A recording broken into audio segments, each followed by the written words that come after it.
नमस्कार दोस्तों, आपका स्वागत है मेरे क्लासेस पर। दोस्तों, आज हम बात करने जा रहे हैं अपने जीके जीएस प्रैक्टिस सेट के लेकर। ठीक है, आज हम ये प्रैक्टिस करने वाले हैं और ये प्रैक्टिस सेट नंबर है हमारा 5वां। हम इसमें डेली के 25 क्वेश्चन करते हैं और ये भी सभी क्वेश्चंस जो हैं मिक्स फॉर्म में रहते हैं दोस्तों। ठीक है, और ये सभी क्वेश्चंस फोकस्ड करते हैं किन किन एग्जामों के लिए, यूपी ट्रिपल एससी के सभी एग्जाम, स्पेशली जूनियर असिस्टेंट और वीडियो री एग्जाम को लेकर हैं। ठीक है, और यूपी पुलिस कांस्टेबल के एग्जाम के लिए और एसएससी जीडी को लेकर फोकस्ड है। ठीक है दोस्तों, तो आप सभी दोस्तों से रिक्वेस्ट है कि आप चैनल को सब्सक्राइब कर लें और इस वीडियो को ज़्यादा से ज़्यादा शेयर करें दोस्तों के साथ। ठीक है, क्योंकि आपको सबसे कम समय में और सबसे ज़्यादा क्वेश्चन आपको देने की कोशिश की जाती है। आपका उसमें बिल्कुल भी समय खराब नहीं किया जाता दोस्तों यहाँ। ठीक है, ऐसा नहीं है कि 20 क्वेश्चन लेके बैठे हैं और पूरा 1-1.5 घंटा निकाल दिया बातों में। उस तरीके से चीज़ें यहाँ पर नहीं होती हैं दोस्तों। ठीक है, चलिएगा। ठीक है दोस्तों, अगर वीडियो आपको पसंद आती है तो आप वीडियो को देखकर उसे लाइक जरूर कर दें। ठीक है, चलिएगा, और चैनल को सब्सक्राइब जरूर कर लें दोस्तों। ठीक है, चलो पहला क्वेश्चन देखते हैं दोस्तों। हमारा पहला क्वेश्चन क्या है? तो दोस्तों पहला क्वेश्चन हमारे सामने है, संतरे में बहुतायत में क्या होता है दोस्तों? तो आप सभी को ये पता होना चाहिए कि जितने भी खट्टे फल हैं उन सभी में क्या पाया जाता है? विटामिन सी पाया जाता है दोस्तों। तो संतरा भी हमारा एक खट्टा फल है, उसमें क्या पाया जाएगा? Vitamin C. ठीक, चलिएगा, अगला क्वेश्चन देख लेते हैं। 18 कैरेट सोने के में खरे सोने का प्रतिशत कितना है? तो दोस्तों जो 100% सोना होता है वो सोना होता है 24 कैरेट का। ठीक है, 24 कैरेट का सोना 100% होता है, तो आप उसी हिसाब से लगा लीजिएगा। 18 कैरेट का सोना आपको 75% आपको मिल जाएगा। ठीक है, ठीक, चलिएगा, चलो ठीक, अगला क्वेश्चन देख लेते हैं कि ब्लीचिंग पाउडर का रासायनिक नाम यह भी है। क्या नाम है दोस्तों ब्लीचिंग पाउडर का? आप ये बताइए, आपको क्या लग रहा है इनमें से कौन सा है? कैल्शियम सल्फेट है, कैल्शियम ऑक्सीक्लोराइड है, सोडियम बाइकार्बोनेट है या सोडियम क्लोराइड है? तो दोस्तों इन सब में से सही आंसर है वो है कैल्शियम ऑक्सीक्लोराइड, CaOCl2 इसका सही आंसर है दोस्तों। ठीक है, चलिएगा, क्वेश्चन नंबर 4 देख लेते हैं। प्रकाश वर्ष किसके मापन की इकाई है? ठीक है, यहाँ पर लोग वर्ष देखकर समय की इकाई लगाए जाते हैं, लेकिन ये क्या है? दूरी की इकाई है, दूरी नापने की। ठीक है, और ये दूरी कैसी कैसी दूरी है? एक वर्ष में निर्वात में प्रकाश द्वारा चली गई दूरी। तो ऑप्शन सी हमारा बिल्कुल सही आंसर हो जाएगा, एक वर्ष में निर्वात में प्रकाश द्वारा चली गई दूरी। ठीक, चलिए, अगला है ठोस चालक में धारावाहक क्या होते हैं? तो दोस्तों ठोस चालक में जो धारावाहक होते हैं वो होते हैं मुक्त इलेक्ट्रॉन, यानी कि फ्री इलेक्ट्रॉन्स। ठीक है, चलिएगा, छठा क्वेश्चन है, भारतीय संविधान के किस अनुच्छेद में अल्पसंख्यकों के हित निहित है? अल्पसंख्यकों का हित किस अनुच्छेद में निहित है? तो इसका सही आंसर है दोस्तों ऑप्शन सी, आर्टिकल 29। ठीक है दोस्तों, चलिएगा, सातवां क्वेश्चन देख लेते हैं। भारत के संविधान में जन स्वास्थ्य एवं स्वच्छता किस में शामिल है? मतलब किस में शामिल किया गया है जन स्वास्थ्य एवं स्वच्छता को? तो ये शामिल किया गया है राज्य सूची में। किस में? राज्य सूची में। ठीक है दोस्तों, चलिएगा, आठवां क्वेश्चन देख लेते हैं। फेमा का पूर्ण रूप क्या है? तो फेमा का पूर्ण रूप है दोस्तों फॉरेन एक्सचेंज मैनेजमेंट एक्ट। ठीक है दोस्तों, एक फेरा का भी आता है। ठीक है, आप उसे भी देख लेंगे। क्वेश्चन नंबर 9 है दोस्तों हमारा, right to education is a fundamental right which is related to. किस आर्टिकल से संबंधित हमारा जो क्या नाम है? अधिकार, शिक्षा का मौलिक अधिकार। ठीक है दोस्तों, तो ये संबंधित हमारे आर्टिकल 21A से। ठीक है, आर्टिकल 21A से। ठीक, चलिएगा, निम्न में से किसने संविधान सभा का उद्देश्य प्रस्ताव रखा था? तो दोस्तों किसने रखा था उद्देश्य प्रस्ताव संविधान सभा में? तो ये रखा था जवाहरलाल नेहरू ने। ठीक है, जवाहरलाल नेहरू ने, और इसी के आधार पर प्रस्तावना तैयार की गई थी। ठीक, चलिएगा, भारत में पंचायती राज व्यवस्था इसके अंतर्गत रखी गई है। किसके अंतर्गत है पंचायती राज व्यवस्था? मूल अधिकार, मौलिक कर्तव्य, राज्य के नीति निर्देशक तत्व है। तो दोस्तों इसका जो सही आंसर है वो है ऑप्शन सी, राज्य के नीति निर्देशक तत्व के अंतर्गत ये रखा गया है। ठीक है, चलिएगा, अगला है, निम्न में से कौन सा जोड़ा सही नहीं है? आपको सही नहीं जोड़ा बताना है।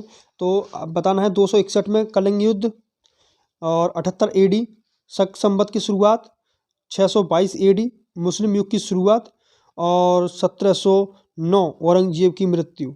तो यहाँ पर जो दोस्तों जो सही आंसर जो नहीं है वो है ऑप्शन डी, क्योंकि औरंगजेब की मृत्यु जो है 1709 में नहीं बल्कि 1707 में हुई थी। ठीक है, 1707 में इसकी मृत्यु हुई थी। ठीक है दोस्तों, चलिएगा, अगला क्वेश्चन देख लेते हैं। 13वां क्वेश्चन हमारा, भोजन में मिलावट रोकने के लिए भारत सरकार द्वारा कौन सा अधिनियम अपमिश्रण निवारण अधिनियमित किया गया था? तो ये किया गया था दोस्तों 54। आप याद कर लीजिएगा इसे, वैसे आपको याद नहीं रहने वाला ये। कुपोषण की समस्या से लड़ने के लिए भारत सरकार हाल के दिनों में डबल फोर्टिफाइड नमक के इस्तेमाल को बढ़ावा दे रही है। निम्नलिखित में से कौन से दो खनिज डबल फोर्टिफाइड नमक में उपयोग किए जाते हैं? तो उनमें से क्या उपयोग में लाया जाता है दोस्तों?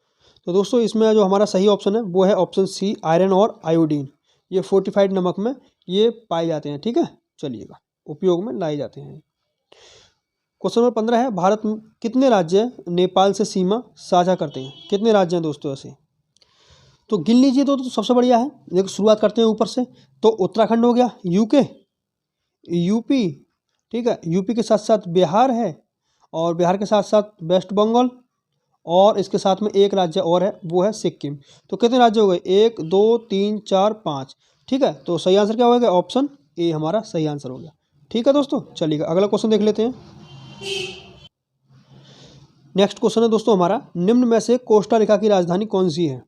तो दोस्तों ये कुछ स्ट्रेटेजी के क्वेश्चन है, आप ये भी इन्हें भी देख लीजिएगा, ये भी काफ़ी इंपॉर्टेंट है। ठीक है, और प्रीवियस ईयर एग्जाम में आए हुए हैं। ठीक है, चलिएगा, तो कोस्टा रिका की जो राजधानी है दोस्तों इनमें से है सेंट जोन्स। ठीक है, सेंट जोन्स। ठीक, 17वां है, केंद्र शासित प्रदेश लक्षद्वीप की आधिकारिक भाषा निम्न में से क्या है? तो कौन सी भाषा है दोस्तों यहाँ लक्षद्वीप की भाषा आपको बतानी है। तो दोस्तों अगर आपको इसका आंसर पता है तो ठीक है, वरना इसे आप अगर आपको तुक्का लगाना हुआ ऐसे क्वेश्चन समझ कैसे लगा सकते हैं। देखिएगा, ये रहा हमारा दक्षिणी भारत, तो लक्षद्वीप यहाँ पर है। ठीक है, इस तरीके से ये लक्षद्वीप बने हुए हैं। ठीक है, ठीक तरीके से बनाते हैं दोस्तों। ठीक है, ये दक्षिण भारत है हमारा, और यहाँ पर लक्षद्वीप है। ठीक है, इधर साइड श्रीलंका है, और यहाँ पर अंडमान निकोबार के द्वीप समूह है। तो यहाँ पर हमारे साइड में क्या है? केरल है, और केरल के पास में क्या पड़ता है? लक्षद्वीप। केरल की राजधानी कौन सी है? मलयालम। तो यहाँ पर भी क्या हो जाएगा इसका आंसर? मलयालम इसका सही आंसर हो जाएगा दोस्तों। ऑप्शन सी बिल्कुल सही आंसर है, option B, sorry, option B हमारा बिल्कुल सही आंसर हो जाएगा, मलयालम। ठीक है दोस्तों, चलिएगा, देखिए दोस्तों अगला क्वेश्चन है हमारा, भारत के संविधान के अनुसार लोकसभा के सदस्यों की अधिकतम संख्या क्या है? तो दोस्तों अभी के लिए इसका आंसर है 552। लेकिन दोस्तों अभी जो अमेंडमेंट हुआ है दोस्तों, ठीक है, उसके आधार पर अब जो भी नई लोकसभा और नई विधानसभाएं बनेंगी उनमें से एंग्लो इंडियंस की सीटें समाप्त कर दी गई हैं। अब जो नई विधानसभा आएगी, मानी 2024 में जो इलेक्शन होने वाले हैं दोस्तों, ठीक है, उन इलेक्शंस में 550 सीटें भरी जाएंगी, ना कि 552। ये बात आपको ध्यान रखनी है दोस्तों। ठीक है, क्योंकि अब 2024 के बाद जितने भी क्वेश्चंस बनेंगे इसके मामले में, वहाँ पर आंसर 550 होगा दोस्तों। ठीक है, हिंदी दिवस कब मनाया जाता है दोस्तों?